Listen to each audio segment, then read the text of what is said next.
Please join me in welcoming Ms. Amelia Rose Earhart.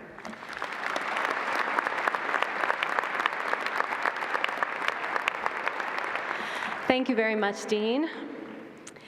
I'd first, of course, like to extend a genuine and sincere thank you to the entire distinguished faculty and staff here at Colorado State University and the entire School of Natural Sciences. And congratulations, you're graduating today.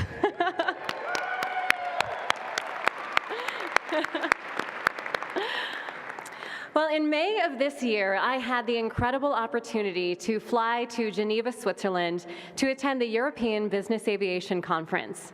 So imagine this, a sweeping landscape of dozens of $70 million aircraft, surrounded by the snow-capped Swiss Alps, as thousands of people roamed around the airfield, analyzing the next big thing in aviation. Now, in preparation for my flight around the world, a photo shoot had been scheduled to promote my mission. Under a cobalt blue sky, I stood in a fantastic black Kate Spade dress on the steps of the aircraft that I would use to circumnavigate the globe in a little less than 3 months from that very date. 3 photographers focused and kneeled, adjusted and perfected their shots as I posed confidently on the steps of the Pilatus PC-12, the single-engine turboprop that boasts an airspeed of 270 knots at 30,000 feet. And with our additional 200-gallon auxiliary fuel tank, it would carry me across the entire distance of the South Pacific Ocean.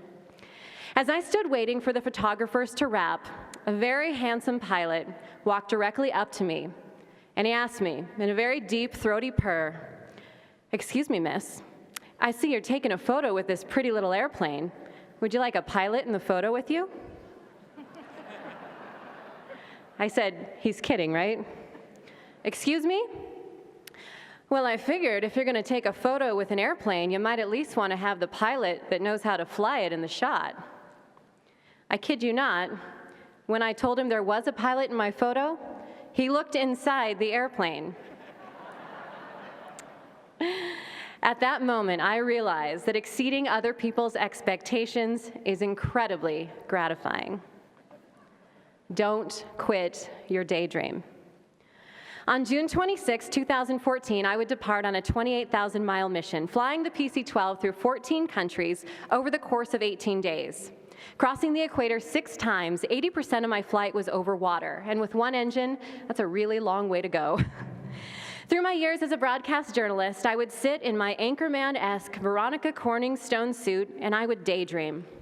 I would daydream about engines roaring down runways into opal blue midnight skies, my propeller turning and each passing spin matching my heartbeat as it raced faster and faster, thinking about what it would be like to complete the flight that my namesake set out to accomplish in 1937. Well, that daydream was a pesky little bugger. It would buzz around my head and it would pop into my day in the most inappropriate moments, nagging me to take to the skies. And after 10 years of daydreaming in full Walter Mitty fashion, I got in that airplane and I flew around this big, beautiful, ridiculously potential-filled world. And it felt good. It was your favorite song, alone in the car, singing at the top of your lungs on the Friday after finals kind of good. Don't quit your daydream. Now imagine in your pocket a compass, or at least the iPhone Compass app. On that compass, there are 360 degrees, and every single one of them belongs to each of you.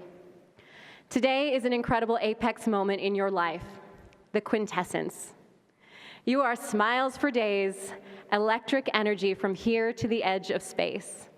You are the kindergarten version of yourself, holding a thin paper diploma, wide-eyed and scared, holding mom's hand with one foot hanging over the edge of the curb and the other, shoelace untied, trying to stay close to home. You want to go somewhere, anywhere, everywhere. All you know is that you want it to feel like this forever. This, graduates, is your true north. The places that your mind wander when you aspire to your loftiest and your most genuine goals. When you are on your true north heading, it feels like you've got goosebumps on your brain. It feels like the drive down the street where you grew up, but this time in your dream car. It feels like a first kiss with the one that you almost let slip away. It tastes like your favorite burger and fries after a 3-day camping trip in the desert. As you venture out there, I want to speak from experience and urge you to understand to your core that these moments, these feelings, these tastes of quintessence, they do not, I repeat, do not have to stop. There is no cap for positive experience, no limit on expiration of the feeling of pride and relief and eagerness that you feel today. Do not ever let the limited, pessimistic views of those less inspired steer your course. Now, I can also speak from experience in telling you that you will quite often feel a very strong pull for compliance and obedience towards the conventional ideas of others. You can absolutely 100% all of the time do these things and get by. You can survive. Your true north heading, though, will have given way to someone else's navigation. This is not to say that you cannot, should not join teams and support the ideas of others. Of course not. But make sure that whatever you're doing absolutely brings you alive. And not for my sake or anyone's sake back here, for your own sake. These types of things are a flight around the world. They are the car, the kiss, the burger, the fries, this diploma. Can you live here all the time? No way. You wouldn't want to. You've got to have the cold to appreciate the warmth, and vice versa. The point, at least from what I have learned, is that you want to stack as many of these true north moments together as possible.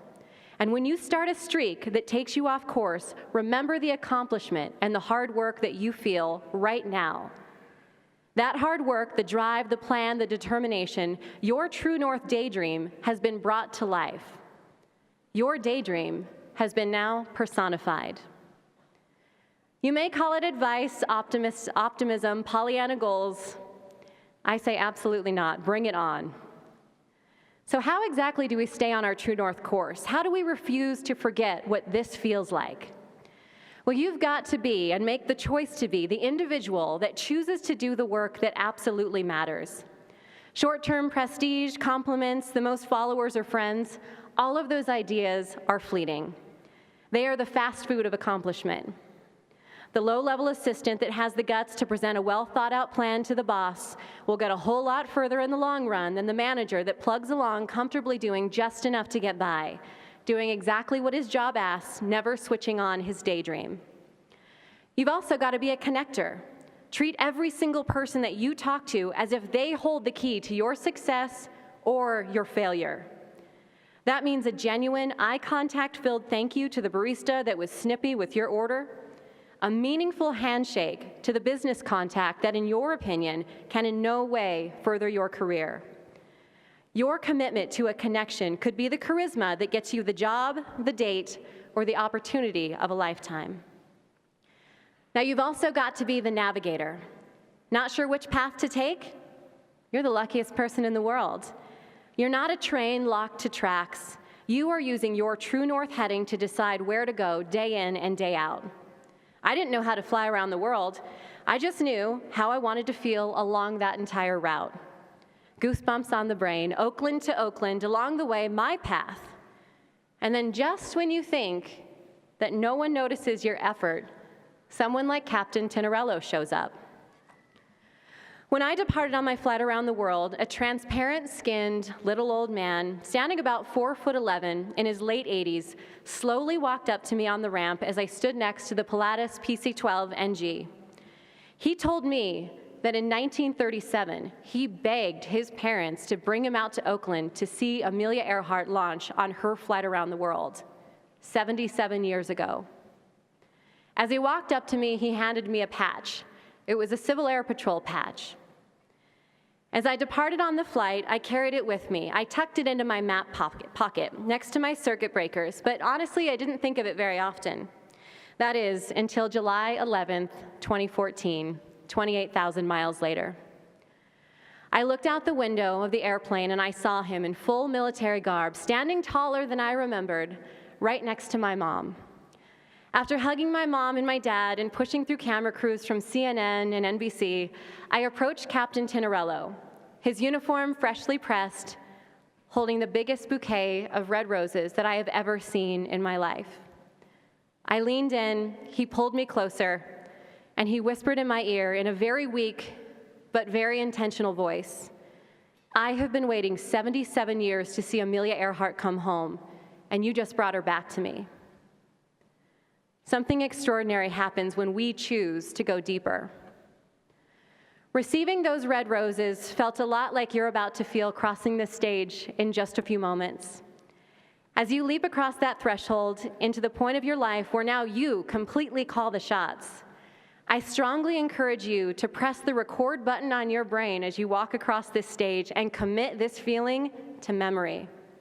Recall it often. My record button is playing right now because who gets to do a commencement speech? This is pretty rad.